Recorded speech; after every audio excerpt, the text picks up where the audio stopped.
Chapter 1. Empire of Frost. Dominic Frost stepped onto the helipad of Frost Tower, the wind whipping his custom suit against his athletic frame. At 43, Dom had built Frost Innovations from a garage startup into a biotech empire worth billions. The helicopter blade slowed as he surveyed downtown Boston, a city he'd conquered through brilliance and an unflinching resolve that both impressed and terrified his peers. "Another acquisition closed?" asked Bernard Willis, Dom's head of security, as they entered the private elevator. "Meridian Sciences couldn't refuse our final offer," Dom replied, a cold smile forming. "Their board folded when I mentioned certain regulatory issues they've been hiding." This was how Dominic operated: thorough intelligence, leverage, and calculated pressure. He'd emerged from the shadows of South Boston's toughest neighborhood, clawing his way into MIT on scholarship before revolutionizing medical equipment manufacturing. Those early years shaped his philosophy: trust few, forgive none, and always hold the stronger hand. The elevator doors opened to Dom's executive suite. Autumn Rios, his fiercely loyal chief of staff, handed him a coffee exactly as he preferred it. "Your wife called," Autumn said, keeping pace as they walked. "She wants to confirm dinner with the Bowmans tonight." Dom nodded, though his jaw tightened imperceptibly. Vivian had been acting strange lately, distracted, distant. After 12 years of marriage, he recognized the signs of deception. He'd hired discreet surveillance 2 weeks ago, but had yet to report anything concrete. "Something else," Autumn continued, lowering her voice. "Those background searches you requested? Results are in your secure inbox." Dom paused at his office door. "The Bowmans and Dr. Reynolds? And the others, yes." Dom had been vetting his entire social circle since noticing Vivian's behavior change. Trust was rational only with complete information, a principle that had saved him countless times. That evening at Vivian's favorite restaurant, Dom studied his wife while pretending to check his phone. At 38, Vivian Frost remained breathtakingly beautiful, her elegant posture and warm laugh masking an ambitious woman who'd left a promising career as a pharmaceutical researcher to support his rise. Their marriage had always been more partnership than passion, but worked. Until now. "Dom, you're missing Sheila's story," Vivian chided, touching his arm. Her emerald pendant, his gift on their 10th anniversary, caught the light. He smiled apologetically at the Bowmans while noting how Vivian's fingers lingered on his sleeve, a performance he now recognized as rehearsed. "Parker Reynolds sends his regrets," Richard Bowman said, swirling his scotch. "Called away on some medical emergency." Again, Dom watched Vivian's expression carefully. Dr. Parker Reynolds, brilliant neurosurgeon, recent divorce, and newest member of their social circle. The slight tensing of Vivian's shoulders at the mention of Reynolds' name confirmed his suspicions.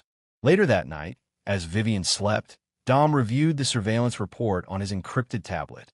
GPS tracking showed 17 coincidental locations where both Vivian and Reynolds had been in the past month. Phone records revealed text messages deleted immediately after reading. Nothing explicit, but a pattern emerging. Dom closed the tablet, surprising himself with his own calmness. He felt no rage, only a cold, calculating clarity. Vivian had forgotten who she married, a man who'd survived by anticipating betrayal and eliminating threats before they materialized. He wouldn't confront her. Not yet. First, he needed to understand the full scope of her deception. 1 week later, everything changed. Vivian announced her pregnancy. 8 weeks along, she said, tears of apparent joy streaming down her face. "We're finally going to be parents, Dom." He embraced her, his mind racing through possibilities, timelines, and a darkness he hadn't felt since his youth. The child might be his. They'd been trying for years despite his ambivalence about fatherhood. But the timing aligned too perfectly with her growing closeness to Reynolds. Dom kissed his wife's forehead, already plotting the DNA test that would determine much more than paternity. "I've never been happier," he lied, with such conviction that Vivian believed him completely. Chapter 2. Veiled Connections. The pregnancy transformed their marriage, at least on the surface. Dom pivoted his strategy, becoming the model expectant father, attending every appointment, redecorating the guest wing into a nursery, and publicly doting on Vivian with extravagant gestures that made headlines in Boston society pages. Privately, he compiled evidence. Dom was playing a long game, one where Vivian and Reynolds would reveal themselves through complacency. On a crisp October morning, Dom deliberately left for a business trip to Chicago. Instead, he set up in a secondary Frost Innovations facility across town, monitoring the sophisticated surveillance system Bernard had installed throughout their Beacon Hill mansion. It took less than 6 hours for Reynolds to arrive. Dom watched impassively as Vivian welcomed her lover into their home, in a space his Dom had built with the wealth of his intellect and determination. Their conversation, captured by high-fidelity microphones, confirmed everything. "The baby is definitely yours," Vivian said between kisses. "The timeline matches perfectly." Reynolds looked simultaneously elated and terrified. What if he suspects? Dom Frost isn't a man to cross Vivian. He doesn't, and soon it won't matter. Once the baby is born, I'll file for divorce. With his heir in my custody, I'll get half of everything. Dom felt nothing watching them together. Not heartbreak, not even anger. Only a cold, clarifying purpose that hardened his resolve. They had made a catastrophic error in judgment. Not the affair itself, but in threatening what was his. The next day, Dom returned home as scheduled, kissing Vivian's cheek as if nothing had changed. What she interpreted as love was patient, methodical reconnaissance. 2 months into the pregnancy, Dom orchestrated a chance meeting with Reynolds at a hospital charity gala. The doctor visibly paled when Dom approached, champagne flute in hand. "Parker, Vivian speaks so highly of your work. She's convinced you're revolutionizing neurological treatment." Reynolds stammered through pleasantries while Dom studied him. Conventionally handsome, prestigious career, but ultimately weak. A man who'd crumble under real pressure. "Actually," Dom continued, "I'd love your professional opinion on a new medical technology we're developing. Perhaps you could consult? The compensation would be substantial." The trap was baited with precision. Reynolds, unable to decline without arousing suspicion, agreed. Dom now had legitimate reason to meet with his wife's lover regularly, to monitor him closely while implementing the early stages of a plan that would leave nothing to chance. As Vivian's pregnancy progressed, Dom cultivated unexpected allies. He struck up a friendship with Melissa Dawson, a senior labor and delivery nurse at Boston Memorial, where Vivian would deliver. Their connection began innocuously at a hospital fundraiser, but Dom recognized Melissa's resentment toward the wealthy patients she served, especially after discovering her substantial medical debt from her own daughter's treatments. "The system's rigged," Melissa confided after several meetings, unaware she was being carefully manipulated. "People like your wife waltz in expecting royal treatment, while families like mine go bankrupt keeping our children alive." Dom nodded sympathetically. "The inequity is staggering. I've been thinking about creating a foundation to address exactly this issue." He paused thoughtfully. "Someone with your insights could be invaluable in shaping such an initiative." The implied financial opportunity wasn't lost on Melissa. Dom had found her price long before offering to pay it. Meanwhile, Dom cultivated his relationship with Theo Simmons, his oldest friend from South Boston. Unlike Dom, Theo had never escaped their neighborhood's gravitational pull, drifting between legitimate businesses and occasional criminality. He remained fiercely loyal to Dom, who had bailed him out of numerous situations over the years. "I need something untraceable," Dom told Theo during a midnight meeting at an old boxing gym they'd frequented as teenagers. "Medical-grade surveillance that can't be detected by hospital security." Theo didn't ask questions. "I know a guy who supplies equipment to federal agencies. Give me 3 days." By Vivian's third trimester, Dom had assembled all the necessary components for his countermove. The nanny cam, disguised as an innocuous digital photo frame showing proud family moments, would be Vivian's gift to place in the delivery room. Unknown to anyone, it contained military-grade recording technology that transmitted directly to Dom's secure server. In the final month of pregnancy, Dom increased his business travel, creating the impression of a devoted husband rushing back for important appointments. In reality, he was methodically removing traces of his true wealth from Vivian's reach, transferring assets to untraceable accounts, restructuring corporate ownership, and preparing for the inevitable confrontation. The evening before Vivian's scheduled induction, Dom sat across from her at dinner, raising a toast to their future. "To our child," he said, eyes revealing nothing. "To our family," Vivian replied, unaware of the machinery already in motion around her. Dom smiled, thinking not of family, but of justice, cold, meticulous, and inescapable. Chapter 3. The Cradle Scheme. Vivian's labor began unexpectedly 2 days before her scheduled induction. Dom received her panic call while in a board meeting, one he'd strategically arranged to establish an alibi. "Meet me at the hospital," she gasped between contractions. "Parker is driving me." Of course he was.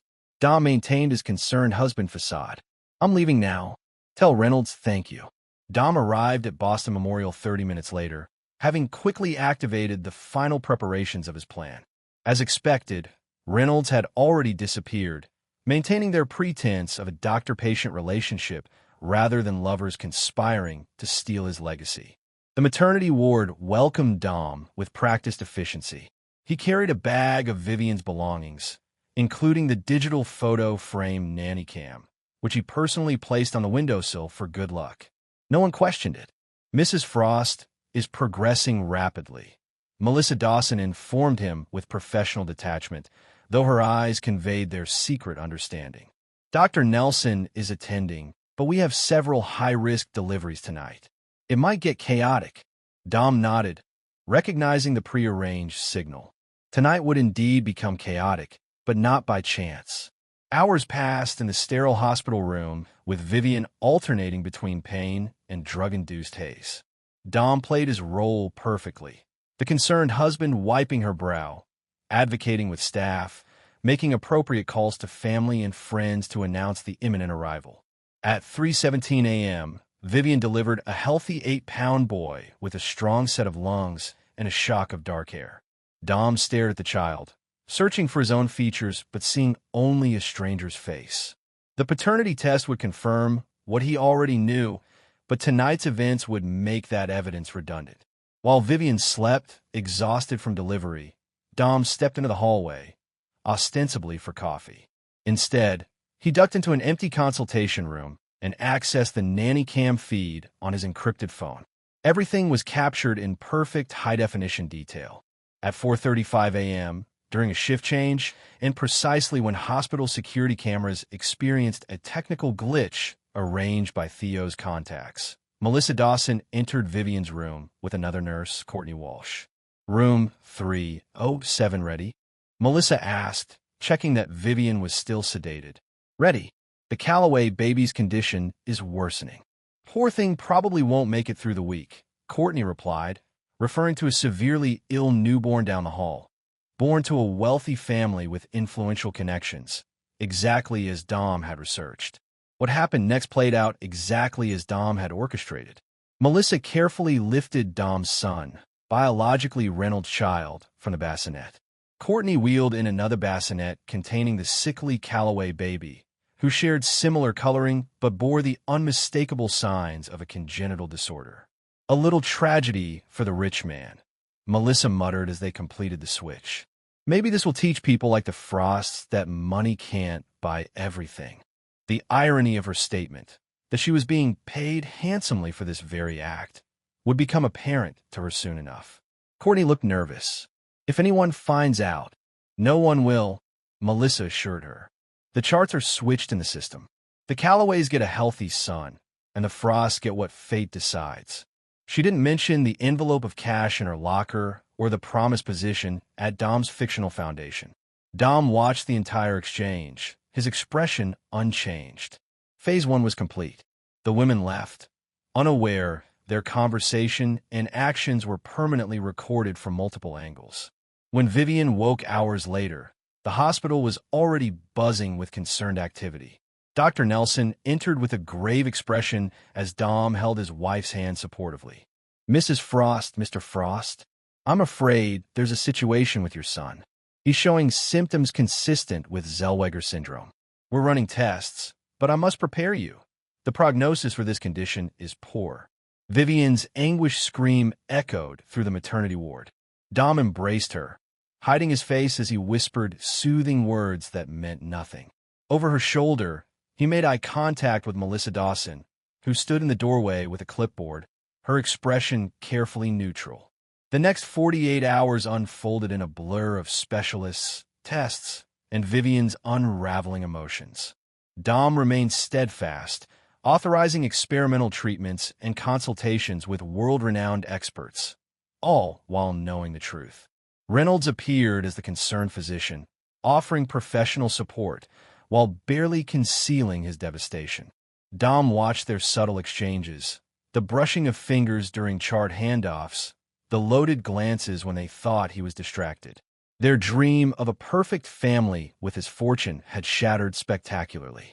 On the third day, Dom began the endgame. He waited until Melissa's shift ended, following her to the parking garage. She started at his appearance beside her car. "Mr. Frost, I didn't see you there. We need to talk, Nurse Dawson." His voice was soft but carried unmistakable menace. "About my son, my real son." The color drained from her face. "I don't know what. I've arranged a meeting with Hospital Director Green in 20 minutes. The police will be there too." Dom held up his phone, displaying a crystal-clear image of Melissa switching the babies. Along with this footage, Melissa leaned against her car, legs suddenly weak. "How did you?" "The how doesn't matter," Dom interrupted. "What matters is what happens next." When they entered Director Green's office, Chief Detective Thomas Sullivan was already waiting with 2 officers. Green looked confused and concerned. "Mr. Frost, Nurse Dawson, what's this urgent matter?" Dom connected his phone to the office display, playing the damning footage without preamble. The room fell silent except for Melissa's shaky breathing. When the video ended, Detective Sullivan turned to Melissa. "Ms. Dawson, you're under arrest for kidnapping, child endangerment, and medical fraud." As an officer began reading Miranda rights, Melissa's desperate voice cut through. "Your wife made me do it." Dom feigned shock perfectly. "What are you talking about?" "Vivian Frost paid me $50,000 to switch the babies," Melissa blurted, tears streaming down her face. "She said her lover was the real father and they needed a way out of the marriage without losing her claim to your money. A sick baby would create sympathy during divorce proceedings." Detective Sullivan looked skeptically at Dom. "That's quite an accusation." Dom appeared appropriately stunned. That's impossible." But Director Green was already pulling up hospital records. "Dr. Parker Reynolds has been Mrs. Frost's prenatal physician from the beginning, despite not being on staff in obstetrics. That's unusual." Dom's expression hardened convincingly. "Check Reynolds' whereabouts during the switch, and my wife's phone records with both of them." The cascade of revelations Dom had carefully arranged began tumbling exactly as planned. Within hours, the truth he had orchestrated would come to light, setting in motion consequences that neither Vivian nor Reynolds could escape. The game wasn't over. It was just beginning. Chapter 4. Threads Unraveling. The hospital erupted into controlled chaos as Dom's revelation rippled through administration and law enforcement. Director Green ordered an immediate lockdown of the maternity ward while police secured both babies' locations. Dom observed the proceedings with detached calculation, playing the role of the shocked, betrayed husband with precisely calibrated emotion. "I need to see security footage of my wife's visitors," Dom demanded, knowing full well what it would show. "And I want a DNA test. Immediately." Detective Sullivan, a veteran investigator with sharp eyes that missed nothing, studied Dom carefully. "Mr. Frost, perhaps we should discuss this privately." In Sullivan's makeshift office, a repurposed conference room, the detective laid out photographs of Vivian with Reynolds entering and exiting the hospital on multiple occasions over the past months. "Hospital security cameras caught these," Sullivan explained. Dr. Reynolds used his access badge to bring her through staff entrances. Dom stared at the images, manufactured surprise giving way to convincing anger. "How long have you been investigating?" "We weren't," Sullivan admitted. "Not until an hour ago. But when accusations this serious emerge, we check everything." He hesitated. "There's more." We've seized Nurse Dawson's personal effects. She kept records, text messages, payment confirmations. Your wife and Reynolds have been planning this for months. Dom stood abruptly, pacing with carefully choreographed agitation. I need to confront her. Mr. Frost, Sullivan's tone sharpened. This is now a criminal investigation. You can't. She's still the mother of a child that may be mine. Dom interrupted, his voice breaking strategically. Let me talk to her before you make arrests. Please. Sullivan's experience told him to refuse, but compassion won out. 5 minutes. With an officer present, Dom found Vivian in the neonatal intensive care unit, staring through glass at the sickly infant she believed was hers. She turned at his approach, tear-streaked and hollow-eyed. Dom, she whispered, reaching for him. He stepped back, just beyond her grasp. Is Parker Reynolds the father? Her face froze in a mask of confusion that might have been convincing to anyone but him. What? No. How could you even? Melissa Dawson confessed everything. Dom cut in coldly. The baby switch. The plan for divorce. All of it. Vivian's performance collapsed instantly. Her eyes darted toward exits, calculating escape routes that no longer existed. Dom, whatever she said, it's not. Stop lying. His controlled fury made the officer behind him shift nervously. The police have your text messages, Vivian. They have footage of you with Reynolds. They know. Realization dawned in her eyes. Not just that she was caught, but that she'd severely underestimated the man she'd married. You knew. Before any of this. Dom stepped closer, voice lowering. You forgot who I am. Where I came from. The men in South Boston who crossed me never made that mistake twice. The threat hung in the air between them as Detective Sullivan entered. Mrs. Frost, we need you to come with us for questioning. As police led her away, Vivian's mask of refinement finally shattered completely. You planned this, she screamed back at Dom. Somehow you made this happen. Dom watched him passively, saying nothing.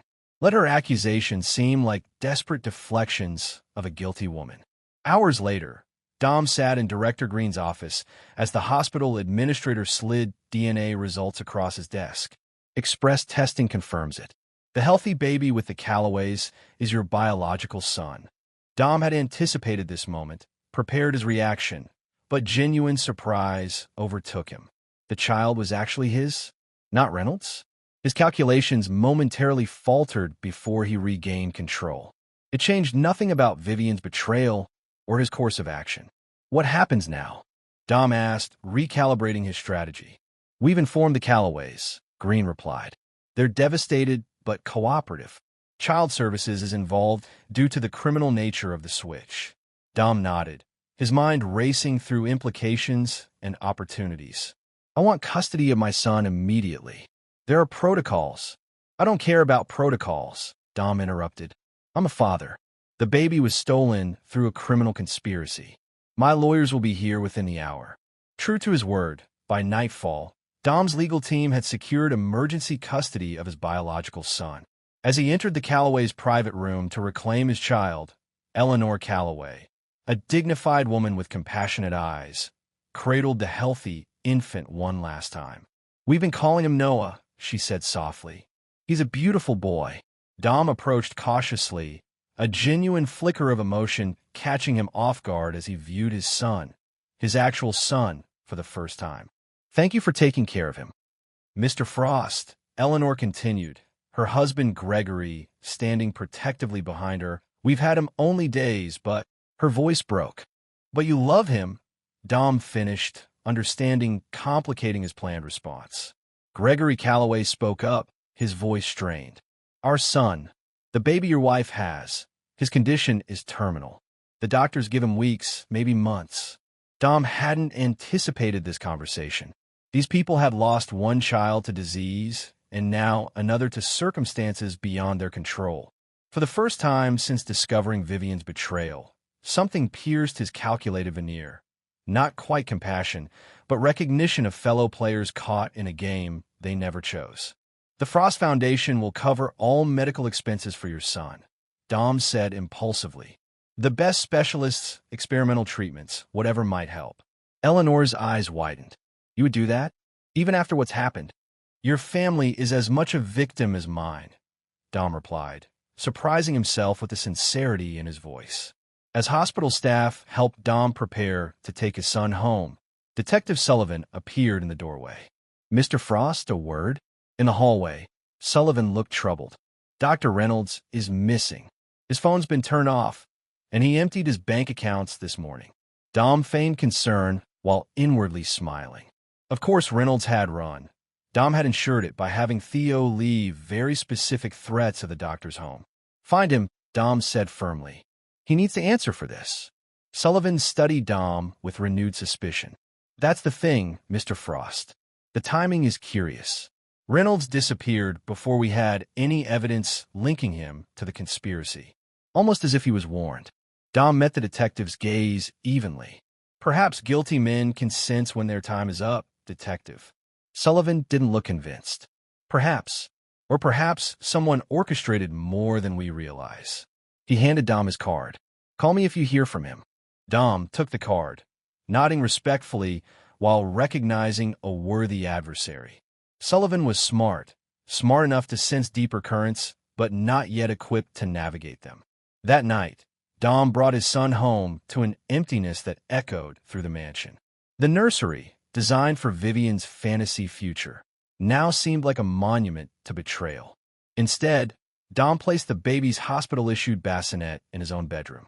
Looking down at the sleeping infant, Dom felt something shift inside him, not softening but refocusing. This child was his blood, his legacy, and protecting what was his had always been Dom's primary directive. His phone vibrated with a text from Theo. Package secured. Proceeding to location B. Dom smiled grimly. Reynolds hadn't actually fled. He'd been taken, part of a parallel plan Dom had initiated the moment Melissa implicated the doctor. While police searched airports and train stations, Reynolds was being transported to a remote property Dom owned through untraceable shell companies. Dom gently touched his son's tiny hand. I think we'll keep the name Noah, he whispered. Noah Dominic Frost. A new beginning. Outside the window, lightning flashed across the Boston skyline, illuminating a city unaware that its most powerful resident had only begun to exact his retribution. Chapter 5. Calculated Consequences. Vivian Frost sat in the sterile interview room at Boston Police Headquarters, her designer outfit incongruous against the institutional surroundings. Across from her, Detective Sullivan placed a digital recorder on the table. Mrs. Frost, this conversation is being recorded. You've waived your right to an attorney for this preliminary discussion. Is that correct? Vivian nodded, her composure regained after the initial shock.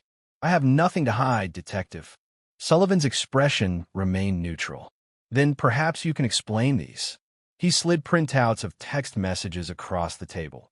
Exchanges between her and Reynolds discussing the baby switch, payment to Melissa, and plans for divorce once the sympathy factor was established. Vivian's carefully reconstructed facade cracked again. These must be fabricated. They match records from your phone provider, Mrs. Frost. And Nurse Dawson has provided her bank statements showing transfers from an offshore account traced back to you. What Vivian couldn't know was that Dom had spent months creating this digital evidence. Fabricated messages indistinguishable from genuine communication, financial transactions routed through accounts opened with stolen identities but linked just enough to create suspicion.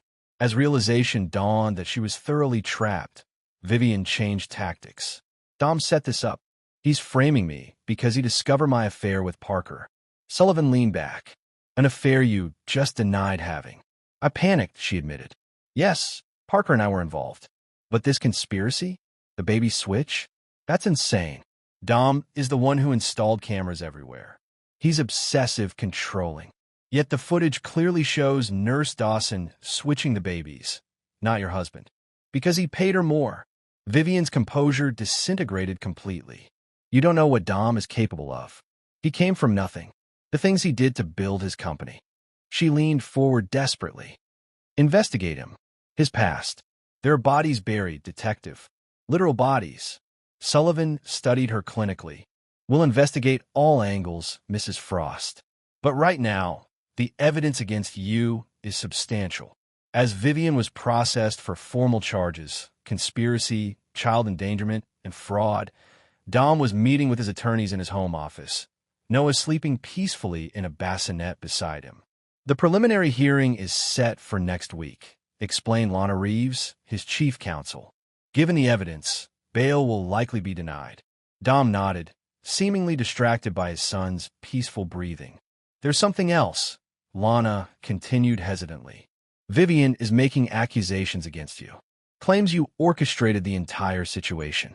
Of course she is, Dom replied calmly. She's desperate. Still, Sullivan seems interested in her claims. He's requested your whereabouts during key periods. Dom smiled thinly. I was in board meetings, community events, all documented and witnessed. Provide everything he needs. After Lana left, Dom received another update from Theo. Guest comfortable at Northern Property. Awaiting instructions.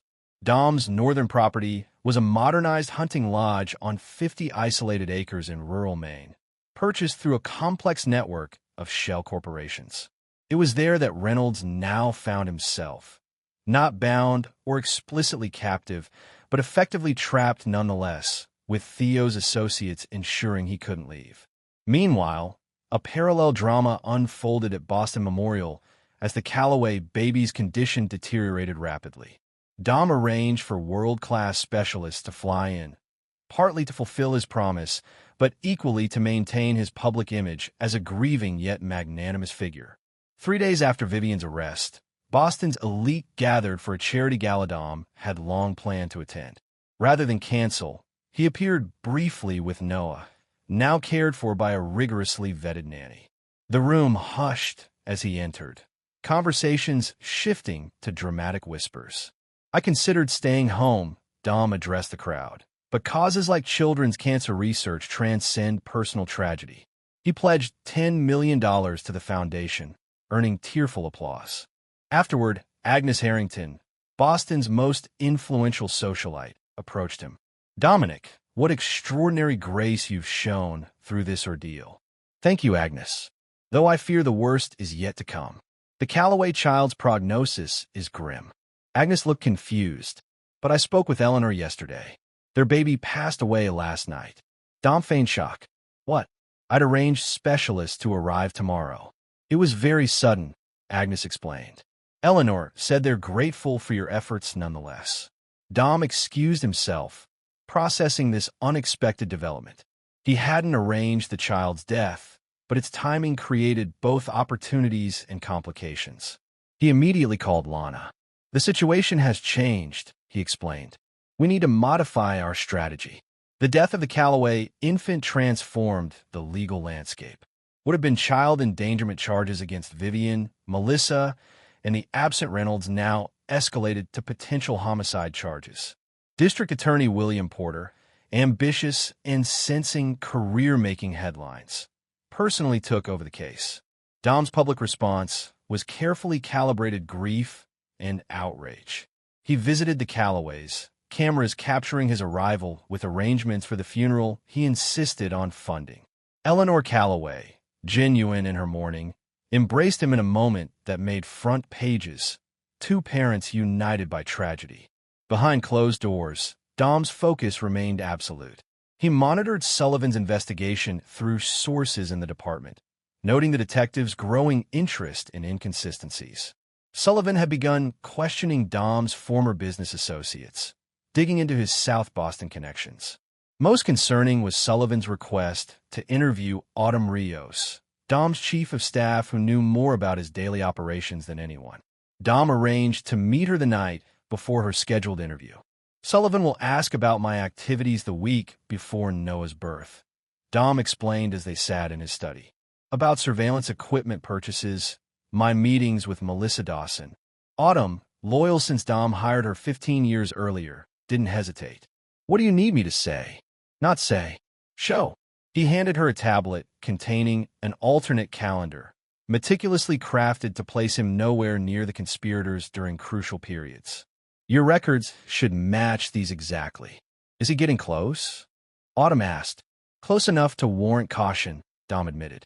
Sullivan is smarter than I anticipated. After Autumn left, Dom called Theo.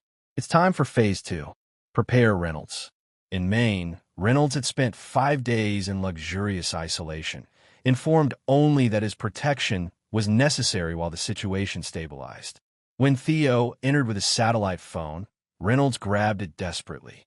"You can make one call," Theo explained, "to help your case." "What case? I haven't been charged with anything," Reynolds protested. "The Callaway baby died last night," Theo informed him flatly. "DA's seeking homicide charges against everyone involved in the switch, including you." Reynolds collapsed into a chair, face ashen. "My God, I never wanted. It was Vivian's idea." "Then perhaps you should tell the authorities that," Theo suggested, offering the phone. "One call." Reynolds' fingers trembled as he dialed Detective Sullivan's direct line, the number Theo had conveniently provided. The conversation that followed was exactly what Dom had orchestrated. Reynolds, panicked and seeking leniency, confessed everything while portraying himself as manipulated by Vivian's ambitions. "She convinced me the baby wasn't even Dom's," Reynolds explained desperately. "Said once she had leverage through a sick child, we'd take half his fortune and disappear." Sullivan's voice hardened. "Where are you now, Dr. Reynolds?" "I can't say. I'm afraid for my life. Vivian has connections." "Turn yourself in, Reynolds. It's your only option." After the call ended, Theo reclaimed the phone. "We'll arrange your surrender. With protection." Reynolds nodded miserably, unaware he'd just performed his role perfectly in Dom's grand design. That night, Dom sat beside Noah's crib in the nursery he'd had completely redesigned, all traces of Vivian's influence removed.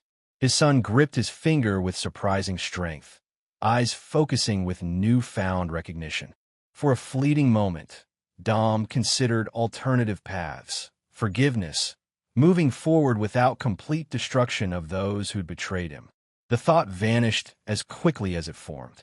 In the world Dom inhabited, mercy was merely weakness by another name. Those who threatened what was his would face consequences to their fullest measure. He kissed his son's forehead gently. "Sleep well, Noah. Tomorrow, justice continues." Chapter 6. Courtroom Crucible. The Boston County Courthouse swarmed with media when Reynolds surrendered himself to authorities. Dom watched the coverage from his home office, noting how Reynolds' appearance had been carefully managed by Theo. Unshaven, haunted, a man tormented by conscience rather than merely caught in his crimes. Detective Sullivan supervised the surrender personally, his expression tight with suspicion as he studied the disheveled doctor. "Convenient timing, Dr. Reynolds." Reynolds avoided his gaze. "I couldn't live with myself after hearing about the baby." The arraignment proceeded with unprecedented speed, driven by Porter's political ambitions and public outrage. Reynolds, Vivian, and Melissa Dawson appeared before Judge Diana Montgomery, a stern jurist known for her uncompromising stance on crimes involving children. Dom attended, strategically seated where Vivian could see him but not speak to him. She entered in handcuffs, the orange jumpsuit a stark contrast to her former elegance. Her eyes locked on Dom with pure hatred, confirming his resolve. "The Commonwealth charges the defendants with conspiracy, criminal negligence resulting in death, and fraud," Porter announced. "Given the severity, we request all defendants be held without bail." Reynolds' attorney, provided by Dom through untraceable channels, offered unexpected cooperation. "Your Honor, Dr. Reynolds is prepared to testify against his co-conspirators in exchange for consideration." Vivian's outburst was immediate and damning. "You coward! It was your idea as much as mine." Judge Montgomery's gavel crashed down. "Mrs. Frost, control yourself or be removed." The hearing concluded with all 3 defendants remanded without bail. As they were led away, Vivian lunged toward Dom, screaming accusations that echoed through the courtroom. "He set us all up. He knew everything." Outside, reporters surrounded Dom, who projected dignified grief. "I only want justice for the Callaway family and for my son, who nearly became another victim." Sullivan watched from the courthouse steps, his expression calculating as Dom navigated the media scrum with practiced precision. That afternoon, Dom received an unexpected call from Sullivan requesting a meeting, alone, at the detective's office rather than Dom's home or company. The unusual request triggered Dom's well-honed survival instincts. "Detective," Dom acknowledged, entering Sullivan's cluttered office. "I'm not sure what requires such urgency." Sullivan gestured to a chair across from his desk. "Evidence that doesn't add up, Mr. Frost." He spread photographs across the desk, surveillance images showing Theo meeting with people connected to Reynolds' surrender, financial records tracing partial connections between shell companies. "You've been investigating me," Dom observed calmly. "I've been investigating everyone," Sullivan corrected. "And I keep finding your fingerprints just outside the frame." Dom maintained his composure. "I'm a public figure with extensive connections. Finding links to me in Boston is hardly surprising." "Links, sure, but patterns." Sullivan leaned forward. "Nurse Dawson's brother suddenly receives a scholarship from a foundation you fund. The security company that experienced glitches during the baby switch is owned by a subsidiary of one of your holding companies. I own interests in hundreds of businesses," Dom countered. "As for scholarships, my foundations help thousands of students annually." Sullivan's expression remained skeptical. "Then there's Theodore Simmons, your oldest friend, with an interesting history in South Boston. Recently seen with men who then helped Reynolds hide before his dramatic surrender." Dom's expression hardened slightly. "Are you accusing me of something, detective? I'm trying to understand what happened. Because right now, I see a man who discovered his wife's affair and orchestrated an elaborate trap, rather than simply divorcing her." "That's absurd," Dom scoffed. "Why would I endanger innocent children?" Sullivan studied him carefully. "Because you're Dominic Frost, the boy who broke Tommy Flanagan's arm in 3 places when he stole your mother's grocery money. The MIT student who systematically destroyed Professor Harmon's reputation after he tried to take credit for your research. The businessman who's left a trail of ruined competitors." Dom remained silent, impressed despite himself with Sullivan's thoroughness. "You don't forgive betrayal, Mr. Frost. You never have." Sullivan closed his folder. "But proving that is another matter entirely." "Then we have nothing more to discuss." Dom stood to leave. "One more thing," Sullivan called after him. "The Calloway baby's death?" Medical examiner found anomalies inconsistent with his diagnosed condition. Dom paused at the door. Meaning someone might have helped nature along." Sullivan's eyes never left Dom's. "But I'm sure that's just another coincidence." The accusation hung in the air, a line even Dom hadn't crossed, though Sullivan couldn't know that. The detective was fishing, trying to provoke a reaction. "Be careful with unfounded accusations, detective," Dom replied coldly, "especially against a grieving father." As Dom departed, his mind calculated rapidly. Sullivan was dangerous, intelligent, and persistent. But without concrete evidence, the detective remained merely an annoyance rather than a threat. The trial preparation consumed the following weeks. Porter, sensing political opportunity, personally led the prosecution. Reynolds had formally turned state's evidence, providing detailed testimony about the conspiracy in exchange for reduced charges. Melissa Dawson followed suit, desperate to avoid maximum penalties. Only Vivian maintained her innocence, insisting she'd been framed by Dom. Throughout these proceedings, Dom crafted his public narrative masterfully. He hired a renowned nanny, created a foundation for infant safety in hospitals, and arranged photo opportunities showing him balancing single fatherhood with running his empire. Boston Magazine ran a sympathetic cover story, "Dominic Frost, Rising from Betrayal." Behind this carefully managed facade, Dom finalized the destruction of those who'd betrayed him. Using financial leverage, he ensured Vivian's selected attorney was secretly compromised. Key evidence discovered by the prosecution continued to emerge through channels Dom controlled. 2 days before the trial began, Dom visited the Calloways one final time, bringing Noah to meet them. A gesture both calculated and genuinely complex as he developed unexpected respect for their dignity through loss. "We want you to be part of Noah's life," Dom told them, surprising himself with the authenticity of the offer. As his honorary grandparents, Eleanor wiped away tears. "We'd be honored." Gregory, who had remained suspicious of Dom's motives, seemed to finally soften. He has your determination in his eyes. The visit achieved multiple purposes, cementing Dom's public image, providing his son with caring figures in his life, and establishing witnesses who would testify to his character during the upcoming trial. The morning the trial began, Boston woke to shocking headlines. Reynolds had been found dead in his cell, an apparent suicide. His detailed confession, witnessed and notarized, would still be admissible evidence. Sullivan appeared at Dom's home within hours. Convenient timing, wouldn't you say? Dom met his gaze steadily. A guilty conscience is a terrible burden, detective. His guards report a visitor yesterday, a lawyer from a firm you've used. Sullivan's accusation remained unspoken but clear. Many lawyers in Boston have connections to my companies, Dom replied. I'm sure your investigation will find nothing improper. Sullivan leaned closer. I know what you've done, Frost. I just can't prove it yet. Then all you have is theories, detective. And theories don't hold up in court. As Sullivan left, Dom received confirmation from Theo that the final pieces were in place. Reynolds' death, genuinely self-inflicted after systematic psychological pressure from Dom's operatives, simplified the trial considerably.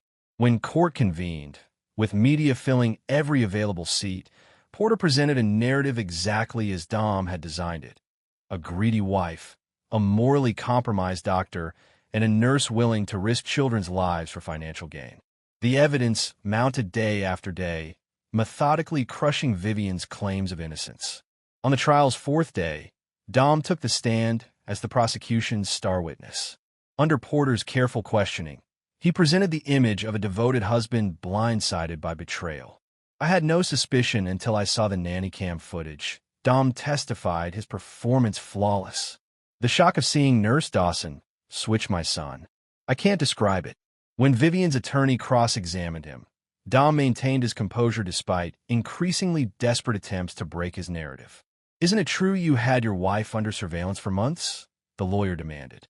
After noticing her strange behavior, I was concerned she might be ill or in trouble, Dom replied smoothly. I never imagined this level of betrayal. By the trial's end, the outcome was inevitable. The jury deliberated less than 4 hours before returning guilty verdicts on all counts.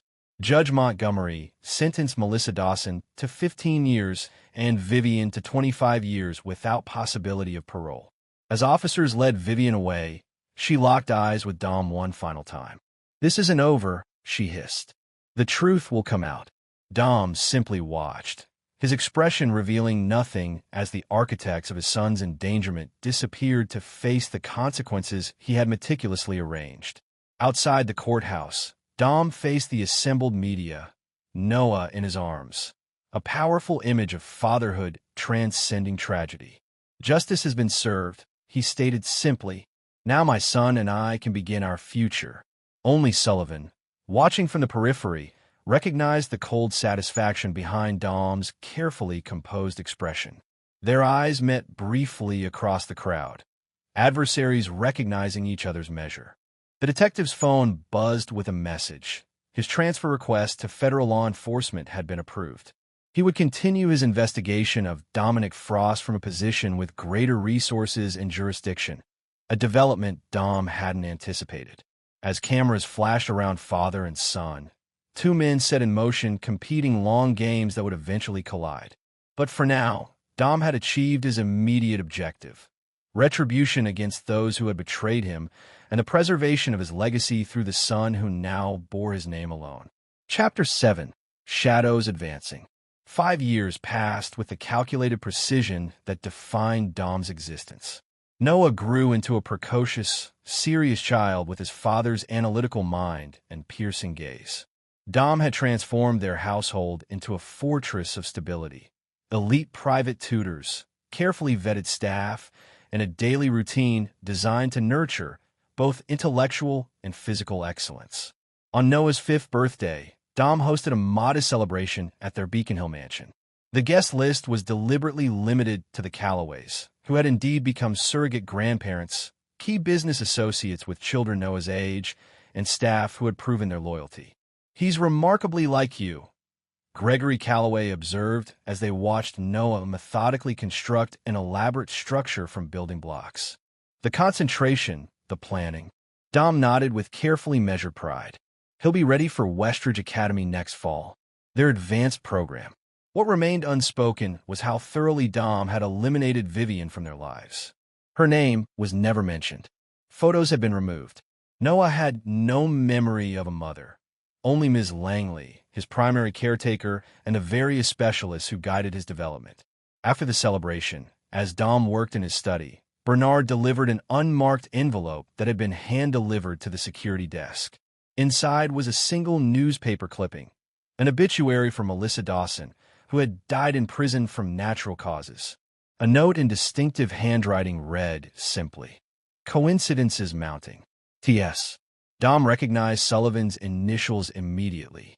In the years since the trial, the detective had transitioned to the FBI's Boston field office, where he continued assembling pieces of Dom's orchestration. This message confirmed Sullivan remained fixed on exposing the truth and was getting closer. Dom's immediate response was to accelerate contingency plans. He called Theo, now officially employed as Frost Innovations' security consultant. "Sullivan's making noise again," Dom explained. "We need to implement Protocol Horizon." Protocol Horizon involved systematically eliminating vulnerable connections, reassigning key personnel who knew fragments of Dom's actions, destroying lingering evidence, and creating additional layers of separation between Dom and any questionable activities. That evening, after Noah was asleep, Dom accessed a secure server containing the original nanny cam footage, unaltered, showing the baby switch exactly as it had occurred, but without Melissa's damning statements about Vivian's involvement. This authentic recording remained his insurance policy against future complications. The following morning brought news that the Board of Corrections had denied Vivian's latest appeal. 5 years into her sentence, she had exhausted most legal options. The system Dom had carefully influenced continued working as designed. Dom maintained periodic surveillance of Vivian through carefully placed sources within the women's correctional facility. Reports indicated she had adapted to prison life with unexpected resilience, earning privileges through model behavior while maintaining her claims of innocence to anyone who would listen. What concerned Dom was her recent correspondence with investigative journalist Mara Callahan, who specialized in wrongful convictions. He'd intercepted several letters through his sources, noting Vivian's methodical compilation of inconsistencies in the case against her. Dom's contingency planning had always accounted for potential threats from Vivian, but her persistence exceeded his projections. Most would have broken under the circumstances he'd created. Instead, she appeared to be gathering allies and evidence with patient determination that mirrored his own methods. While monitoring these developments, Dom received a call from Eleanor Calloway that triggered rare, genuine emotion. "Gregory's gone, Dom," she sobbed. "Heart attack this morning." Dom's relationship with the Calloways had evolved beyond strategic utility. Gregory's steadfast dignity and Eleanor's warmth had penetrated defenses Dom rarely lowered. Noah genuinely loved them, and Dom had come to value their presence in his son's life. "I'm coming over," Dom replied immediately. "Is there anything you need?" At the Calloway home, Dom found Eleanor surrounded by relatives, including her nephew Miles, a law student Dom had met at previous family gatherings. While Eleanor greeted him with a tearful embrace, Miles observed their interaction with evident suspicion. Later, as Dom prepared to leave, Miles approached him in the hallway. "Mr. Frost, I've been meaning to talk to you." Dom recognized the confrontational tone immediately. "About? My studies have focused on criminal law. I've been reviewing famous Boston cases." Miles' expression hardened. "Including your wife's conviction." Dom maintained neutral engagement. "A difficult time for everyone involved. I found some troubling inconsistencies," Miles continued. "Records that don't align. Witnesses whose testimony changed dramatically between initial interviews and trial." Dom studied the young man carefully. "Grief can produce unusual perspectives, Miles. Perhaps this isn't the best time. Or perhaps it's exactly the right time," Miles interrupted, "before my aunt forms any lasting financial or guardianship arrangements with you regarding Noah." The implied threat was clear. Another front had opened in the ongoing battle to protect the life Dom had reconstructed. Your concerns are misplaced, Dom replied coolly. But I understand they come from care for your aunt. I respect that. Miles held his gaze. I'll be watching you, Mr. Frost. As Dom left, he called Autumn. I need everything on Miles Calloway. Every detail, every vulnerability. 3 days later, Dom received another unmarked envelope, this time containing a thumb drive. Accessing it through a secure, isolated system revealed a compiled dossier of evidence Sullivan had been gathering. Financial trails connecting Dom to key witnesses, time-stamped security footage showing Dom near the hospital when he claimed to be elsewhere, and fragmentary records of communications with Melissa Dawson before the baby switch. No note accompanied the drive, but the message was clear. Sullivan was giving Dom an opportunity to come forward voluntarily before the case broke open. That night, Dom visited his cabin in the Berkshires, ostensibly for a weekend with Noah, but primarily to access physical evidence stored in a hidden safe. The original contracts with Melissa, recordings of his meetings with Reynolds, and other compromising materials remained secure as insurance against betrayal by his own operatives. Upon returning to Boston, Dom was surprised to find Autumn waiting at his home office, her expression unusually troubled. There's a problem, she began without preamble. Miles Calloway has been meeting with Detective Sullivan. Dom absorbed this development silently. The convergence of threats was accelerating faster than anticipated. There's more, Autumn continued. Eleanor's been contacted by Mara Callahan, the journalist communicating with Vivian. She's requesting an interview about inconsistencies in the Frost case. Dom's mind calculated rapidly, seeing the emerging pattern. Sullivan was orchestrating a coordinated effort, approaching the case from multiple angles to overcome Dom's careful compartmentalization. We need to neutralize these threats individually, Dom decided. Starting with Miles.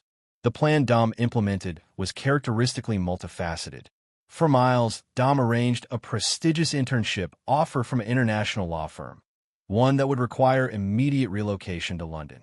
The opportunity appeared legitimate, though the firm's managing partner owed Dom significant favors. For Mara Callahan, the approach was more direct. Dom arranged a private meeting at her newspaper's offices. Ms. Callahan, Dom began once they were alone, I understand you're investigating my family's tragedy. Callahan, a sharp-featured woman with uncompromising eyes, nodded. I found concerning patterns in the case against your ex-wife. I'm not here to dissuade you, Dom surprised her by saying, only to provide context. He slid a folder across the table containing documents that appeared to implicate Vivian in earlier, unrelated ethical breaches during her pharmaceutical career. Fabricated evidence Dom had prepared years earlier but never needed to deploy. These never came up during the trial, Dom explained. I wanted to protect what remained of her reputation. But if you're determined to reopen old wounds, you should have all relevant information. Callahan studied the documents skeptically. Why give these to me now? Because Noah deserves protection from renewed media speculation, Dom replied with calculated sincerity. He's an innocent child who's suffered enough. The invocation of Noah's well-being was deliberate. Dom had researched Callahan thoroughly, knowing her own difficult childhood would make this appeal particularly effective. As Dom left the newspaper offices, he received a text from Bernard. Sullivan on approach to residence. Dom redirected his driver immediately. If Sullivan was making an official move, being present was essential. He arrived to find Sullivan at his front gate, credentials displayed for the security team. This is becoming harassment, Agent Sullivan, Dom called as he emerged from his vehicle. Sullivan turned, unsurprised by Dom's timely appearance. Just following evidence, Mr. Frost. Something that's long overdue in your case. My home is not a crime scene. If you have questions, contact my attorneys. Sullivan smiled thinly. Actually, I'm here about Melissa Dawson's death. Preliminary toxicology suggests unusual compounds in her system, the kind developed by certain biotech companies. The implication was clear and dangerous.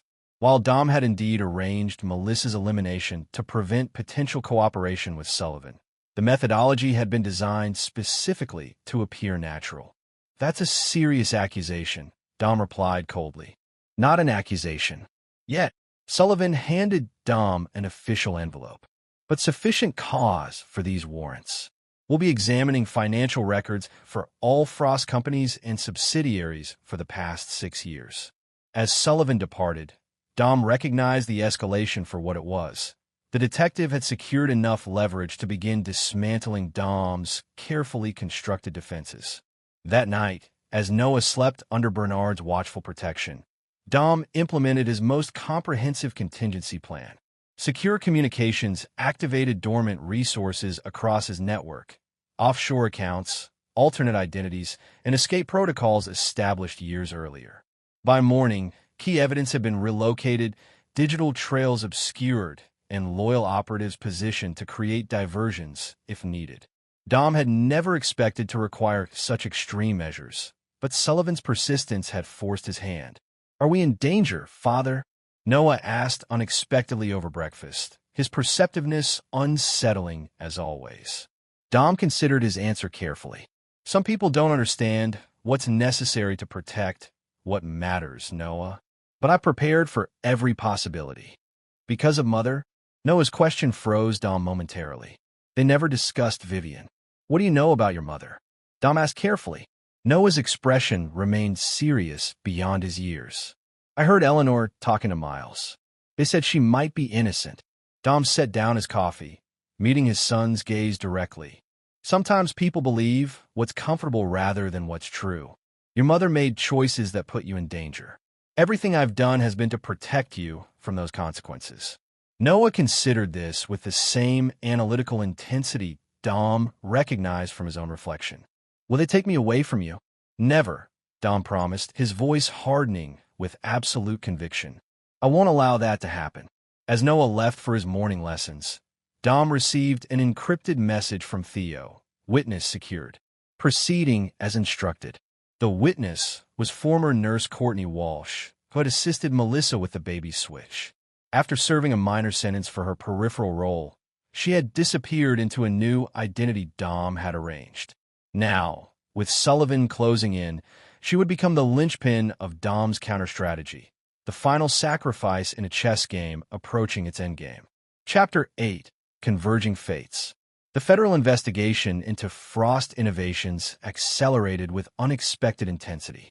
Teams of forensic accountants descended on Dom's corporate headquarters, while FBI agents executed search warrants at multiple properties. The media frenzy that followed sent company stock plummeting despite Dom's public assurances. "This is a fishing expedition driven by one agent's obsession," Dom stated during a hastily arranged press conference. "Frost Innovations will cooperate fully while continuing to develop life-saving technologies." Behind this composed facade, Dom implemented increasingly aggressive countermeasures. Using political connections cultivated over decades, he initiated an inspector general review of Sullivan's investigation, alleging personal vendetta and procedural violations. Simultaneously, Dom accelerated what he called protocol severance, the final elimination of connections between himself and any potentially incriminating actions. Key personnel received generous international reassignments. Electronic records underwent systematic corruption through precisely engineered technical failures.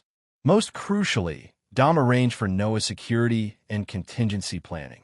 If the situation deteriorated beyond recovery, Bernard had instructions to activate Ghost Protocol, relocating Noah to a prepared facility in Switzerland where Dom would eventually join him through channels untraceable to their existing identities. These preparations were nearly complete when Dom received news that changed everything. Vivian had been granted an expedited appeal hearing based on newly discovered evidence. The development sent Dom into rare, genuine distress. His sources within the prison system had failed to detect this legal maneuver. Further investigation revealed that Miles Calloway, despite accepting the London position, had continued working with Sullivan remotely, providing legal assistance to Vivian's new defense team. Most concerning was the nature of the new evidence. Courtney Walsh had come forward with a revised statement claiming she had been coerced into participating in both the baby switch and subsequent testimony. Dom immediately contacted Theo, who confirmed the alarming development. Walsh disappeared 3 days ago. Contact protocols failed. This represented the first major failure of Dom's control systems. Someone, likely Sullivan, had reached Walsh before Theo's team could secure her. That evening, Dom sat alone in his study, methodically reviewing contingency options while classical music masked the conversation from potential surveillance. Noah entered quietly, his expression serious. "You're worried," Noah observed with disconcerting perception. "About the police." Dom considered deflecting, but chose honesty within limits. "I'm concerned about people who don't understand what I've had to do to protect us." Noah nodded with eerie comprehension. "The man who visits Eleanor, Agent Sullivan. He watches our house sometimes." Dom concealed his surprise at Noah's observation. "You've seen him?" "From my window. He sits in different cars, but always watches the same way." Noah stepped closer. "Are we going away?" Bernard packed emergency bags. The question forced Dom to confront the reality he'd been avoiding. The life he'd built for Noah was unraveling despite all precautions. If necessary, yes, but not yet. Noah processed this with the same analytical calmness Dom had cultivated in him. "Because of Mother?" "Partially," Dom acknowledged. "Some people believe she should be released." "Would she take me away from you?" The question struck Dom with unexpected force. Despite his preparations, he hadn't fully considered how Noah would process these developments. The boy had never known his mother, yet clearly understood more than Dom had realized. "I won't let that happen," Dom assured him, placing hands on his son's shoulders. "No matter what." After Noah returned to bed, Dom received an encrypted call from Autumn. Sullivan's team accessed the sealed hospital records. They found discrepancies in the DNA testing. This development was potentially catastrophic. Dom had never altered the DNA results, showing Noah was his biological son. That truth had been genuine. But he had ensured other genetic markers were modified to prevent comparison with the limited samples from the deceased Calloway baby. "How soon until the appeal hearing?" Dom asked. 3 days, Autumn replied. "But there's more. Eleanor Calloway has agreed to testify for Vivian." The betrayal, though Eleanor wouldn't see it that way, cut unexpectedly deep. Dom had genuinely valued the relationship she had formed with Noah, seeing it as beneficial beyond strategic considerations. "Arrange a meeting with Eleanor tomorrow morning." The following day, Dom arrived at Eleanor's home to find her reluctant but willing to speak. She looked older, grief having accelerated time's effects since Gregory's death. "I didn't want it to come to this," she began as they sat in her sunroom. "But Miles showed me evidence, Dom. Things that can't be explained away." Dom maintained calm engagement. "Evidence can be misleading, especially when presented selectively. Walsh has sworn that the babies were switched on your instructions," Eleanor continued. "That you knew about Vivian's affair and orchestrated everything as revenge. And you believe this convicted criminal over me?" Dom asked softly. "After everything we've shared?" Eleanor's expression revealed her conflicted emotions. "I don't know what to believe anymore. But if there's any chance Vivian is innocent." "And what about Noah?" Dom interrupted, his voice hardening slightly. "Have you considered what this will do to him? Having his life torn apart, his mother suddenly returned from prison, claiming his father is a monster?" The appeal to Noah's well-being struck home. Eleanor's resolve visibly wavered. "I don't want to hurt Noah. You know how much I love him." "Then don't testify," Dom urged. "At least wait until all evidence is properly examined, not just Walsh's convenient news story." As Dom left, he recognized Eleanor's hesitation as temporary at best. Sullivan had already convinced her of Dom's guilt. She was merely struggling with the consequences for Noah. That afternoon, the situation escalated dramatically. Dom received an urgent call from Bernard while in a board meeting. "Sir, federal agents are at the mansion with a court order regarding Noah." Dom maintained his composure despite the thunderbolt of fear this news triggered. "What kind of order?" "Temporary custody evaluation. They're demanding access to Noah for interview by child welfare specialists." "Initiate blackout protocol," Dom ordered immediately. "No one accesses Noah without me present." "I'm on my way." By the time Dom arrived home, a tense standoff had developed. Sullivan stood in Dom's foyer alongside two agents and a woman identified as a court-appointed child psychologist.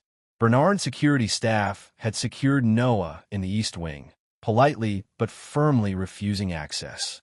"This is harassment, Sullivan," Dom stated coldly as he entered. "My son is not a pawn in your vendetta." Sullivan handed Dom court documents. "This isn't optional, Frost.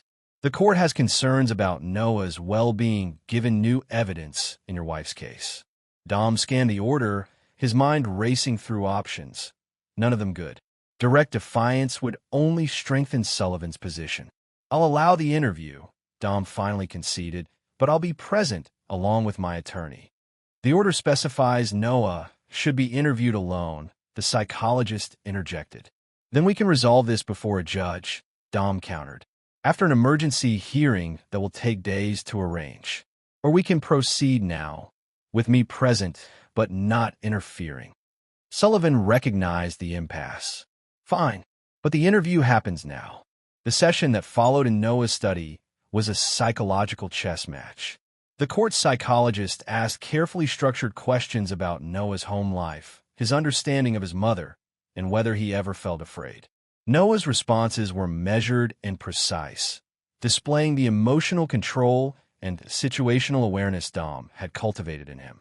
He spoke of his father with genuine admiration, expressed curiosity but no distress about his mother's absence, and demonstrated emotional health that contradicted the narrative Sullivan was building. When asked directly if he knew why his mother was in prison, Noah's response was devastatingly simple: "Because she tried to swap me with a sick baby.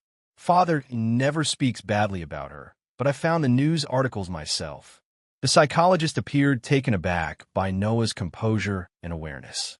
When Sullivan attempted to interject additional questions, Noah turned to him with unsettling directness. "You watch our house sometimes. From different cars. Why do you want to take me away from my father?" Sullivan's momentary surprise confirmed the accuracy of Noah's observation. The interview concluded shortly thereafter, with the psychologist clearly documenting Noah's apparent well-being and preference to remain with his father. As the federal team departed, Sullivan lingered momentarily. "Impressive performance, Frost. The boy's been well-trained. Or perhaps he simply knows what's true," Dom replied evenly. "Your crusade is harming him far more than I ever could." Sullivan's expression hardened. "We found Walsh. Her full testimony will be devastating. This isn't over." After they left, Dom implemented the next phase of contingency planning. Bernard and Theo began preparing for potential emergency departure, while Autumn accelerated legal countermeasures through Dom's extensive network. That evening, Eleanor called unexpectedly. "Miles showed me the interview recording," she said, her voice strained. "Noah seems so certain." Dom recognized the opportunity. "Because he knows what happened, Eleanor. I've never lied to him, only sheltered him from details he wasn't ready to understand. I can't testify against you," she admitted. "Not after seeing him. Not without being absolutely certain." Dom felt momentary relief, though he recognized the reprieve might be temporary. Noah needs stability right now. He needs the people he trusts. After the call, Dom found Noah in the mansion's library, reading advanced texts on molecular biology, his latest fascination. The boy looked up as Dom entered. "You did well today," Dom acknowledged, sitting beside him. Noah closed his book thoughtfully. "They want to give me back to Mother."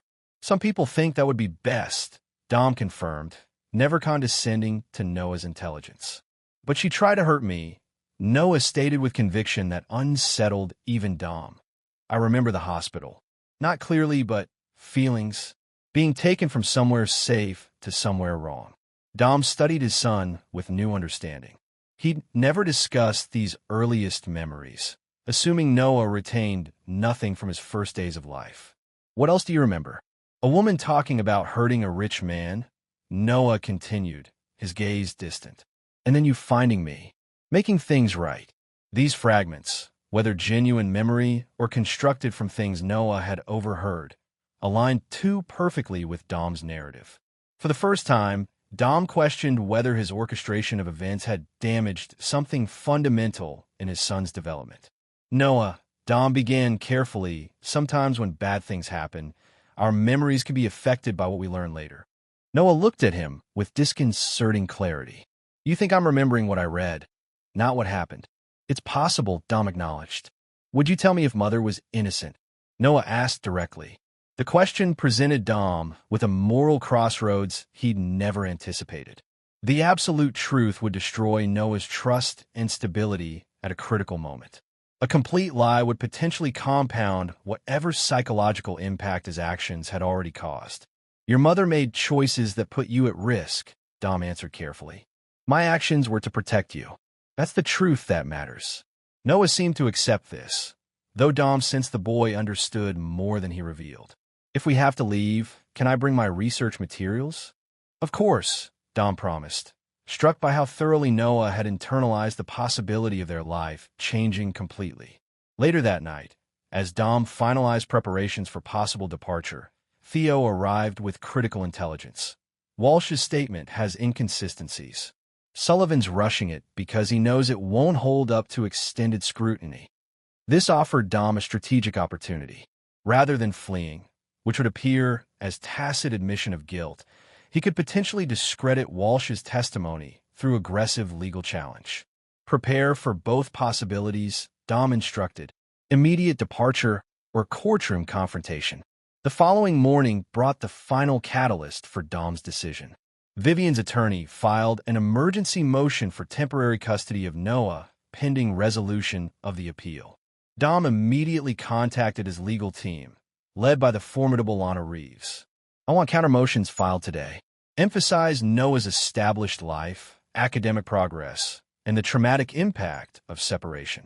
The judge assigned to the appeal is Jonathan Mercer, Lana informed him. He has a history of favoring maternal custody. Dom absorbed this setback with characteristic calculation. Then we need to ensure this becomes about evidence, not sentiment. Attack Walsh's credibility specifically. The legal battle that ensued unfolded with breathtaking speed. Dom's team filed motions challenging Walsh's testimony, highlighting her history of plea bargaining and inconsistent statements. Sullivan's team countered with forensic financial evidence, showing patterns consistent with Dom's orchestration. The night before the appeal hearing, Dom received intelligence that Sullivan had located another potential witness, a security guard from Boston Memorial who claimed to have seen Dom eating with Melissa Dawson before the baby switch. With options narrowing, Dom made his final decision. He found Noah in his bedroom, carefully organizing his belongings as instructed. There's been a change of plan, Dom told him. We're not leaving yet. Tomorrow, I'm going to fight these accusations directly. Noah studied his father carefully. Because running would make you look guilty? Precisely, Dom confirmed, again struck by his son's perception. I've never run from anything, Noah. I won't start now. That night, Dom accessed his most secured files, original evidence he'd preserved as insurance against exactly this scenario. The unaltered nanny cam footage showed the baby switch exactly as it had occurred, but without the manufactured statements implicating Vivian. Additional documentation revealed the full extent of his orchestration. Rather than destroying these materials as caution might dictate, Dom preserved them with instructions to Bernard, a final contingency if events turned against him completely. Noah's future security mattered more than Dom's personal freedom or reputation.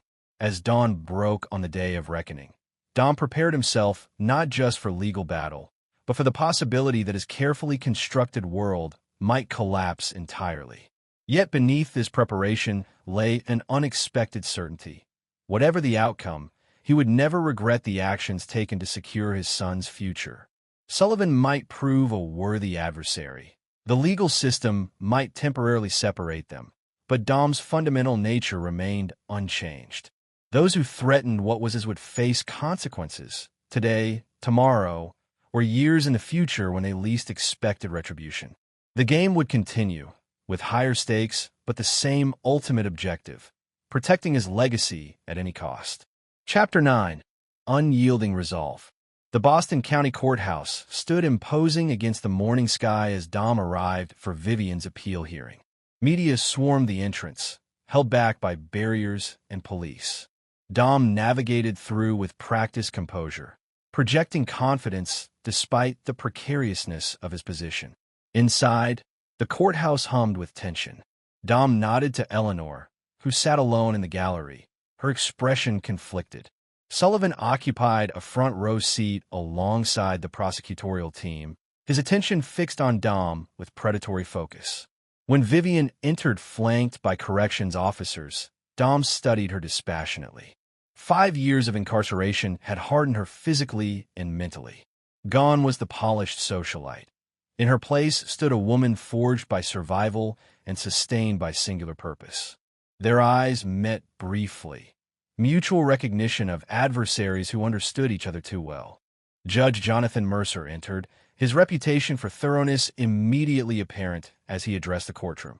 This hearing will determine whether sufficient new evidence exists to warrant a retrial in the matter of Commonwealth versus Frost. I'll remind everyone that the burden remains on the defense to demonstrate substantial change in available evidence. Vivian's attorney, a prominent appellate specialist named Diana Lockhart, presented their case first. With methodical precision, she laid out the newly discovered evidence. Courtney Walsh's revised testimony, financial irregularities suggesting Dom's manipulation, and expert analysis challenging the medical evidence from the original trial. Your Honor, Lockhart concluded, Vivian Frost has served 5 years for crimes orchestrated by her husband as revenge for an affair. The real villain has been hiding behind wealth, influence, and careful manipulation of evidence. When Dom's attorney, Lana Reeves, rose to respond, her strategy was equally calculated. The defense offers a sensational narrative built on the word of Courtney Walsh, a woman who has changed her story multiple times when it served her interests. Mrs. Frost's guilt was established by overwhelming evidence, including her own incriminating statements to multiple witnesses. The legal battle continued through expert testimony and procedural arguments. Dom remained impassive, though internally he calculated probabilities and adjusted strategies as the hearing progressed. When Walsh took the stand, her testimony proved less damaging than anticipated. Her account contained inconsistencies that Lana exploited effectively. The turning point came unexpectedly when Judge Mercer addressed forensic accountant Martin Chun, who had analyzed Dom's financial records. Your report suggests patterns consistent with orchestration, but contains no definitive evidence linking Mr. Frost directly to witness tampering or evidence manipulation. Is that accurate? Chun hesitated. The patterns are highly suggestive, Your Honor, but indirect. We haven't located specific transactions proving bribery or coercion. Mercer's expression revealed nothing, but Dom recognized the significance of this exchange. Without direct evidence, Sullivan's case relied heavily on circumstantial connections that might not meet the legal threshold for overturning a conviction. During a midday recess, Dom stepped into a private conference room where Noah waited with Bernard. The boy looked up from his book, studying his father's expression. Is it going well? Noah asked directly. Dom considered how to respond appropriately to a 5-year-old while respecting his intelligence. The judge seems focused on evidence rather than accusations. That's positive. Noah nodded seriously. If mother comes home, will I have to live with her sometimes? The question cut through Dom's carefully maintained composure. That won't happen, Noah. Under no circumstances. But if a judge orders it, Noah persisted. Dom sat beside his son, meeting his gaze directly. There are rules beyond what judges can decide. I will always ensure you're safe and with me. Always. The afternoon session brought Sullivan himself to the witness stand, where he presented the accumulated evidence of his multi-year investigation. His testimony was compelling and methodical, revealing the full scope of connections he'd established between Dom and key elements of the original case. Agent Sullivan, Judge Mercer interrupted, your investigation is impressive in its thoroughness. However, I'm still not seeing direct evidence of Mr. Frost's alleged orchestration, only patterns suggesting possible involvement. Sullivan leaned forward intently. Your Honor, these patterns are consistent with sophisticated criminal conspiracy. Mr. Frost's expertise in creating untraceable connections remains speculative without corroborating evidence. Mercer interrupted. This court requires facts, not theories, regardless of how compelling. As testimony concluded, Dom received an unexpected message from Bernard. Unknown vehicle monitoring Eleanor's residence. Not law enforcement. The development added a new variable to an already complex situation. Dom immediately dispatched Theo to investigate while focusing on the closing arguments. Lockhart delivered an impassioned plea for justice. Vivian Frost has maintained her innocence from the beginning. The mounting evidence of manipulation demands, at minimum, a new trial with proper examination of Dominic Frost's role in these events. Lana countered with measured precision. The defense offers theories without definitive proof, built on the shifting testimony of convicted conspirators. Mrs. Frost's conviction resulted from overwhelming evidence that remains uncontradicted by credible new information. Judge Mercer adjourned to consider his ruling, scheduling the decision for the following morning. As the courtroom cleared, Sullivan approached Dom directly. Impressive legal maneuvering, the agent acknowledged. But this isn't over, Frost. Dom maintained professional detachment. The legal system requires evidence, Sullivan, not personal vendettas. I found a security guard who saw you with Dawson before the switch, Sullivan countered. He's prepared to testify in a new trial. Dom allowed subtle recognition to show. Another conveniently emerging witness with suddenly improved memory? Judge Mercer seems skeptical of such patterns. Their exchange was interrupted by Bernard, who approached with controlled urgency. Sir, a situation requires your immediate attention. Outside, in Dom's secure vehicle, Bernard revealed the developing crisis. The surveillance at Eleanor's residence is connected to Miles Calloway. He appears to be protecting her from potential threats. Dom processed this information quickly. What threats? Unknown, Bernard admitted. But Miles has hired private security and installed monitoring equipment. He seems convinced Eleanor is in danger. The implications were immediately clear. Miles suspected Dom might target Eleanor to prevent her potential testimony in a retrial. A logical assumption given his understanding of events, but one that complicated Dom's position further. Maintain distance surveillance, Dom instructed. No direct contact or intervention unless absolutely necessary. Returning to his Beacon Hill mansion, Dom found Noah with Ms. Langley in the library, apparently absorbed in his studies but clearly waiting for updates. The judge will decide tomorrow, Dom explained simply. Noah processed this with his characteristic seriousness. I heard Bernard talking. Someone is watching Eleanor. Dom again found himself navigating the delicate balance between honesty and appropriate information for Noah's age. Miles is concerned about her safety. Because he thinks he might hurt her, Noah concluded with disconcerting directness. To stop her from helping Mother. The boy's perception continued to unsettle Dom. Miles doesn't understand our family, Noah, or what I would or wouldn't do. Later that evening, as Noah slept under enhanced security, Dom received critical intelligence from Theo. The security guard Sullivan mentioned had been located by Dom's operatives and questioned. His testimony would indeed be damaging. He had genuinely observed Dom near Melissa Dawson's station during periods Dom had claimed to be elsewhere. This development forced Dom to adjust his strategic calculus. Judge Mercer might deny the appeal based on current evidence, but Sullivan would continue building his case with new witnesses. The security guard's testimony could potentially trigger a separate investigation focused directly on Dom rather than Vivian's conviction. Dom faced the most consequential decision since discovering Vivian's betrayal. Implement Ghost Protocol immediately, disappearing with Noah before legal mechanisms could separate them, or remain and fight through increasingly unfavorable circumstances. The decision crystallized around a fundamental truth Dom had always acknowledged. Noah's well-being superseded all other considerations, including Dom's freedom, reputation, or the empire he'd built. With cold precision, Dom activated final preparations. Autumn received coded instructions to implement financial contingencies that would secure resources regardless of legal outcomes. Bernard coordinated enhanced security protocols while preparing for multiple departure scenarios. Theo ensured transportation options remained viable despite Sullivan's surveillance. At dawn, Dom woke Noah personally. "Today will bring changes," he explained with measured candor. "Whatever happens in court, remember that everything I've done has been to protect you." Noah studied his father with unnerving intensity. "Are we leaving tonight?" Dom hadn't explicitly shared these plans, reinforcing his growing recognition of Noah's observational abilities. "Possibly. Be prepared without being obvious."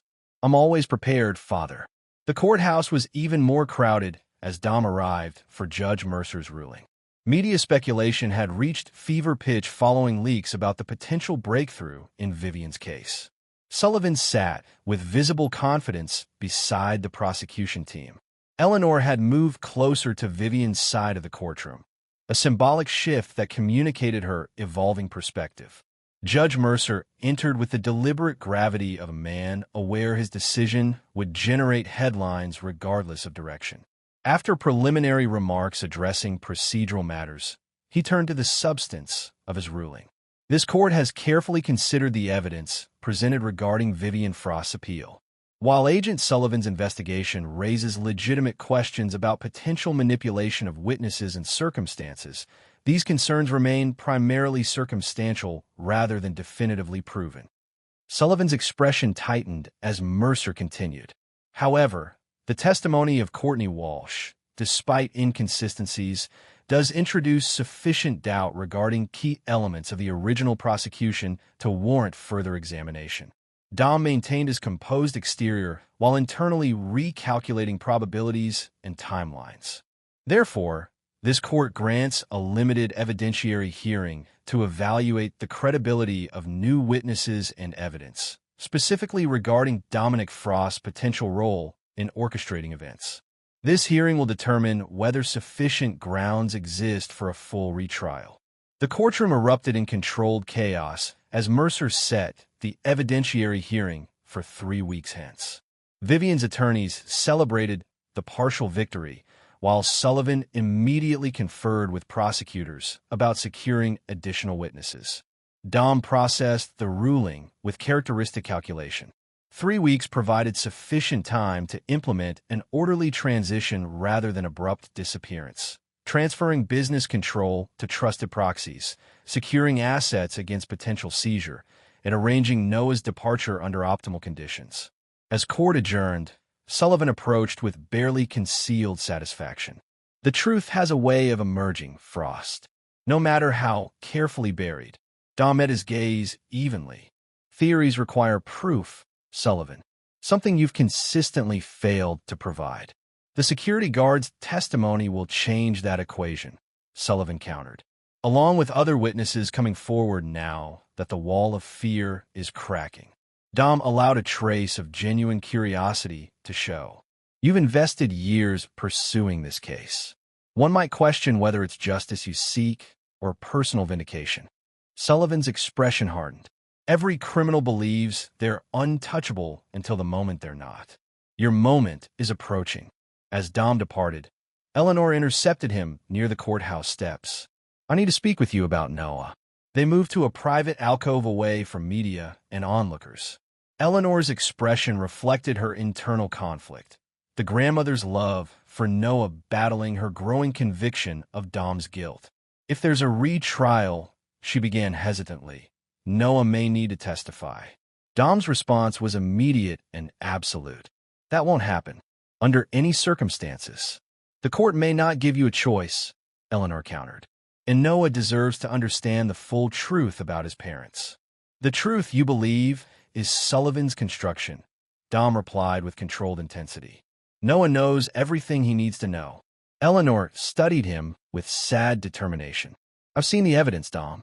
Not just Walsh's testimony, but financial records, witness statements. You orchestrated everything. The baby's switch, Vivian's conviction, all of it.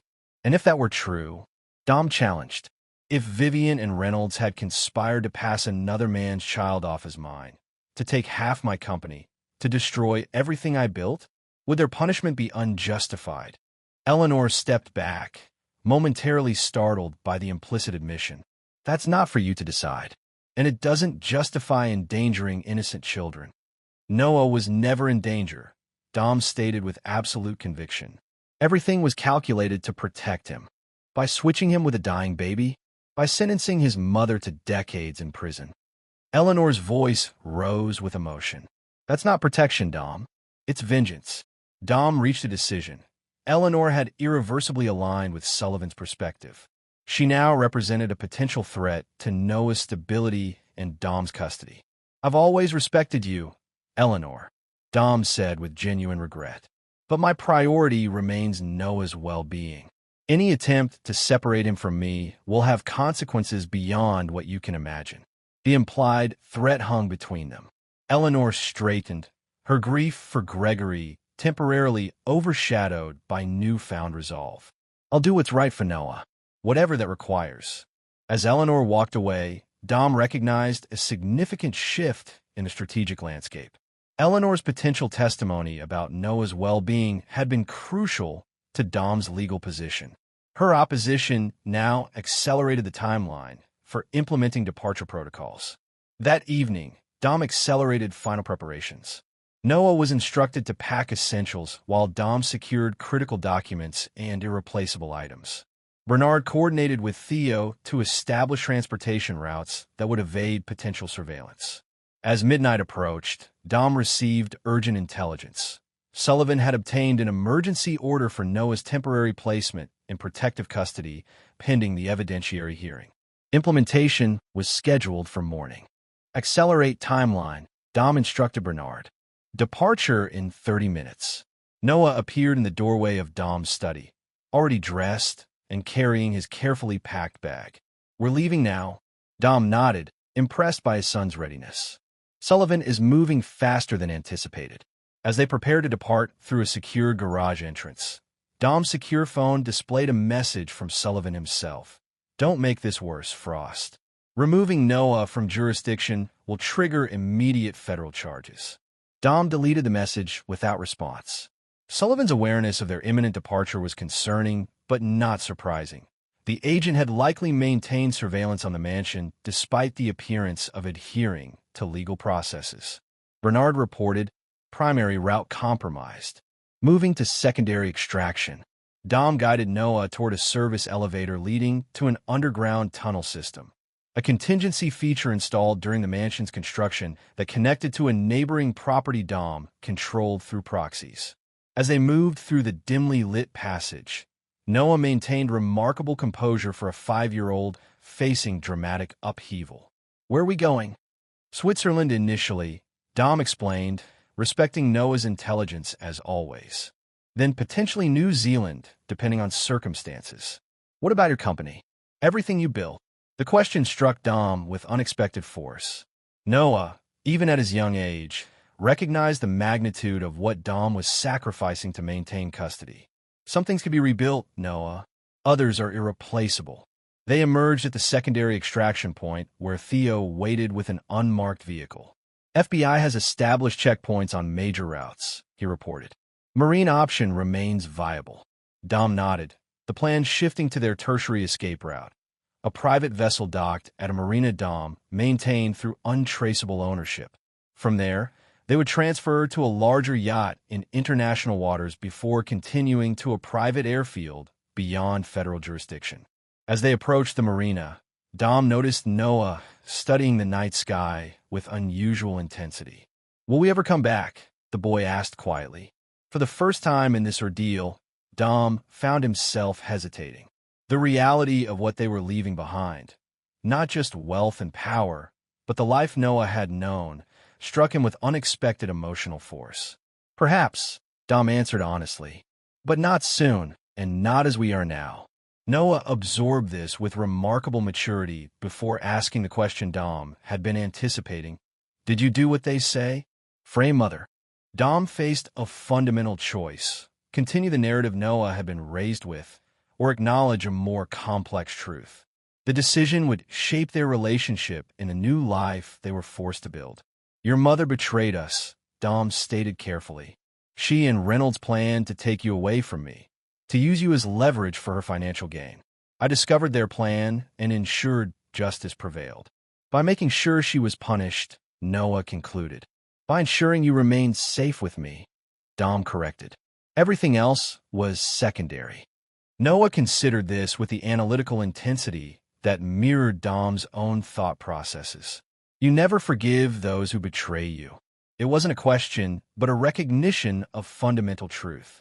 Betrayal has consequences, Dom confirmed. That principle has protected us and will continue to do so. As they boarded the vessel that would carry them toward their new identity, Dom received one final message. Not from Sullivan or authorities, but from Eleanor. Whatever you've done, Noah deserves better. He deserves truth. Dom deleted the message without response, though its substance lingered uncomfortably. As the marina lights receded behind them, Dom watched Noah standing at the vessel's rail, his small figure silhouetted against the fading lights of Boston. The only home he'd known, now replaced by an uncertain future shaped by the consequences of betrayal and retribution. In that moment, Dom recognized that his son had inherited more than his intelligence and determination.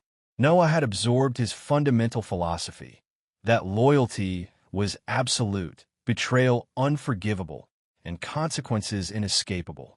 Whether this represented success or failure in his parenting remained to be determined. What remained certain was Dom's unwavering resolve. Those who had threatened his family would never be forgiven. Those who had aided them would never be forgotten, and anyone who attempted to separate him from his son would face the full measure of his relentless determination, regardless of distance, time, or legal boundaries. As international waters approached, Dom placed his hand on Noah's shoulder. "This isn't an ending," he assured him, "merely a strategic repositioning." Noah looked up at his father with eyes that reflected both childlike trust and unsettling maturity. "Understand, father. Some battles require retreat before victory." Dom nodded, recognizing his own philosophy echoed in his son's words. Whatever came next, Sullivan's continued pursuit, Vivian's potential release, Eleanor's moral stand, the fundamental equation remained unchanged. Dom would protect what was his by any means necessary, without forgiveness, without compromise, without regret. The manhunt that followed would make international headlines. The revelations about Dom's orchestration would shock Boston society.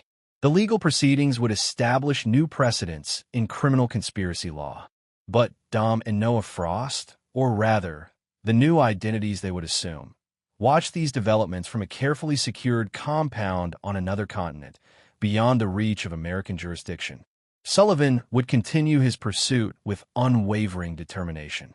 Vivian would eventually secure release through a negotiated plea that acknowledged the complexity of evidence.